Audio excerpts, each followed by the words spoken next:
Alors Jeanne, explique-nous pourquoi tu as choisi cette musique, c'est toi qui l'as amenée. Oui, c'est moi qui ai apporté cette musique parce que donc il s'agit du compositeur américain Morton Feldman, un minimaliste au cas où ça aurait échappé aux auditeurs. Et auditrices. Et auditrices. Nelly, auditrices et auditeurs. Je crois que c'est un morceau qu'il a composé dans les années 80.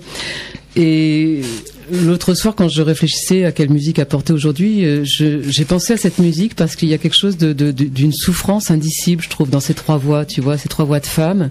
Les larmes silencieuses. Voilà. Et tout à l'heure, quand tu as cité cet exergue du livre, je me suis dit, pour moi, le début de ces Three Voices, c'est exactement ça. C'est-à-dire, en fait, par la suite, le morceau qui donc dure 1 heure comme ça sans interruption, c'est un poème où il est question de la neige qui tombe. Donc il y a quand même une tonalité très très mélancolique, très très hivernale, très très atone, quoi, tu vois. Et ce début avec ces trois voix qui s'entremêlent mais qui varient sur une seule note ou même pas une note, enfin sur un micro intervalle. Ça m'a complètement fait penser à cette histoire aux larmes silencieuses. Voilà, ce sont trois femmes qui pleurent silencieusement sur tout ce qu'on leur a fait subir et tous les malheurs qu'elles ont eu à endurer. Et qu'elles continuent d'endurer, sans pouvoir le dire. Là, maintenant, on arrive en Somalie, la jeune fille lapidée. Alors, donc, c'est un texte. C'est Amnesty International. Alors, faut dire que sur la couverture, il y a marqué... Il y a le site d'Amnesty International. Enfin, ils ne vous ont pas financé. Ils ont, je crois, acheté une certaine quantité de livres quand même. Et puis ils ont soutenu l'initiative. Et ils ont fait en sorte d'en parler aussi chaque fois qu'ils pouvaient, quoi. D'accord. Mais peut-être que c'est important aussi. Bien sûr, c'est important. Oui. Donc là, c'est un texte avec une illustration. Alors là, évidemment, on voit des Africains lancer des pierres. Voilà. Mais on voit pas la femme lapidée. Si, on voit une tache, quoi. Oui, parce que c'est de loin. Tu sais, dans certains pays, on voit surtout la fureur des hommes. Dans certains pays, elles sont enterrées. Enfin, il y a que la tête qui dépasse. Ouais. Donc, ouais. Non, là, si tu veux, moi, je trouve que l'illustration, c'est une illustration, c'est pas de la BD, ça. Oui, c'est une illustration de folie. Moi, on voit vraiment la fureur des hommes. Oui, la violence. Le geste qui lance la pierre avec rage. Rage. Et puis, alors, il y a l'histoire de Nadia. Oui, qui est elle aussi un texte illustré. Qui est lourde, et qui est terrible. C'est illustré, il y a beaucoup de sang, on dirait. Oui. Raconte un petit peu. C'est une lettre à sa mère qu'elle n'a pas connue. Voilà, donc c'est de Daphné Collignon, l'illustratrice, et Denis Lapierre, le scénariste. Le scénariste, c'est donc un récit consacré au viol de guerre et donc en effet, ça se présente sous forme d'une lettre. Écrite par une femme à sa fille. Donc c'est un récit illustré mais qui se développe sur plusieurs pages. Ce n'est pas de la bande dessinée, c'est un long texte illustré. Et il est poignant. Oui, c'est un très beau texte. Il est assez long, hein. Oui. Je t'aime, Nadia. Et puis c'est maman. Et ça se termine quand même, je me construis désormais dans la paix et la sérénité. Il faut faire un sacré travail sur soi pour en sortir. Parce que c'est l'histoire d'une petite fille qui naît d'un viol. Oui, voilà. Et elle n'a pas connu sa mère. Mais elle sait qu'elle a été violée en temps de guerre. Et alors là, vous parlez aussi des viols collectifs, des grossesses forcées, etc. Eh bien voilà l'éditrice. Bonjour Marie Moinard. Bonjour. À chaud là. C'était dur, c'était loin pour arriver. Il y a eu des gros bouchons, le taxi m'a laissé en plein milieu, j'ai dû prendre le métro, et puis je me suis trompée de sortie. Bon, contente de vous accueillir. Donc Marie Moinard est l'éditrice du livre que nous étions en train d'éplucher avec Jeanne. Donc En chemin, elle rencontre. Les artistes se mobilisent contre la violence faite aux femmes. Aux éditions Les Ronds dans l'eau. Donc, c'est vous, l'éditrice. Voilà. Les Ronds dans l'eau, là, voilà. Des Ronds dans l'eau, voilà, c'est moi. Voilà, d'accord. Un petit rond, là. Oui, un petit peu. C'est pas très rond. Ça va revenir. Et donc, là, Jeanne a bien présenté le livre, mais elle n'a pas parlé pour vous.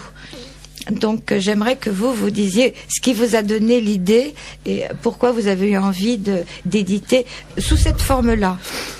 Alors, j'ai voulu faire un livre en bande dessinée parce que j'ai voulu surtout m'adresser à un public de jeunes.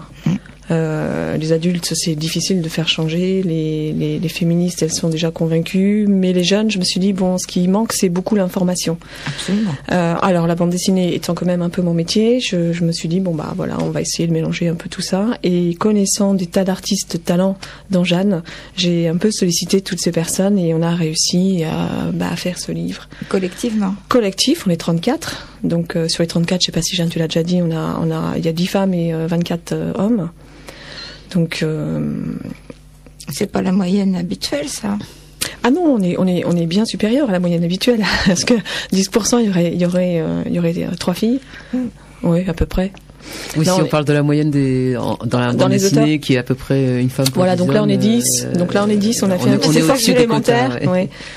Et puis, alors on a essayé aussi de parler d'un petit peu tous les sujets, donc malheureusement je pense que tu as dû en parler. Oui, on passe en revue le livre en fait. Tu vois, Voilà, d'accord. Donc c'est principalement pour surtout décrire, expliquer ce que je suppose de nombreux jeunes ignorent.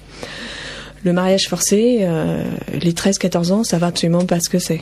L'excision, à part d'être soi-même concerné, on ne sait pas ce que c'est. Donc on a essayé de faire que les choses soient plus décrites et puis et voilà. Donc la bande dessinée, je pense que c'est quand même un médium vraiment intéressant pour ça. Oui, non, c'est important, oui. Mais il va aller dans les écoles, dans les bibliothèques. Alors, il commence à aller dans les bibliothèques. Pour les écoles, ça dépend beaucoup en fait de la distribution, de la diffusion. Donc là, c'est vrai que c'est compliqué. Nous, on a un petit peu il nous manque des réseaux quand même pour pouvoir se faire connaître. Mais l'Éducation nationale m'a appelé parce qu'ils sont quand même très intéressés par le livre. Alors, j'ai plus de nouvelles d'eux pour l'instant, mais c'est quand même très optimiste parce que le projet, c'était un pack contre les discriminations. Alors, il y a un thème sur le racisme, un thème sur un livre contre l'homophobie, et puis les violences faites aux femmes. Donc, ils se sont adressés à nous parce qu'ils sont tombés sur le livre. Ils l'ont référencé au CRDP, ils en ont fait une fiche pédagogique, ils l'ont recommandé en mettant à la fin de la fiche qu'il fallait impérativement ou pratiquement, devant un tel enthousiasme à la lecture de la fiche, c'était assez fabuleux, que ce soit dans presque tous les CDI des lycées. Donc ça a été c'est une influence. Et voilà, donc effectivement, si le livre va dans les lycées, là on aura fait un grand pas, je pense. En tous les cas, chez les féministes, il est drôlement bien reçu. Oui, tout à fait. Là, je suis vraiment ravie parce qu'on a un accueil, on est soutenu, on est encadré, entouré. Là, on était un peu seuls et puis ça y est, là, il commence à y avoir du monde autour de nous. C'est qu'on est très consciente qu'il faut absolument qu'on s'adresse aux jeunes. Ça passe par l'éducation. Alors, ça passe par l'éducation. Alors, à commencer, donc j'en parlais il y a très peu de temps, même je dirais les très petits. Ça commence à la maternelle. Oui, tout à fait. Alors, bien sûr, cette bande dessinée, on peut pas la faire lire à des tout petits comme ça, mais on peut faire autre chose. Déjà, à commencer par l'éducation non sexiste avec les jouets, à commencer par le jeu. Et il y a une expérience qui débute là en Seine-Saint-Denis, dans 2 crèches. J'ai oublié le nom des villes, mais c'est en cours. Où les encadrants et les parents, tout le monde est absolument d'accord pour faire une éducation non sexuée. Donc on aura les résultats de l'expérience dans très peu de temps, j'imagine. Ça continuera à la maison aussi. Ah, les parents ont tous accepté. Et ils ne pouvaient pas se lancer dans une telle entreprise sans l'accord des parents, donc je suppose qu'ils ont forcément à charge de continuer à la maison, sinon ça servirait pas à grand chose. Donc non, au contraire, je pense que ce sont des expériences. Tu sais, parfois importantes. C'est une double nature, l'éducation qu'on a reçue. Ça devient une double nature, et puis ça revient. Oui, mais là, je pense que quand même, il y a un travail de fond. Ils sont motivés, oui. Voilà, et donc ça peut ouvrir des portes, ça peut montrer l'exemple. Et est-ce que vous êtes rendu compte de la réaction des jeunes quand ils l'ont en main? On n'a pas eu tellement d'accès, de rapports, de relations avec le public en direct pour l'instant. Si, un peu à la fête de l'humanité, souviens-toi, il y avait des jeunes qui l'achetaient, ou des... Des ados? Si. Et alors? Voilà. Ils avaient envie de l'acheter. Ils avaient envie de l'acheter, oui, bien sûr. La bande dessinée fait que de toute façon, les jeunes vont spontanément aller vers le livre et puis l'ouvrir. Pour le regarder, oui. Voilà.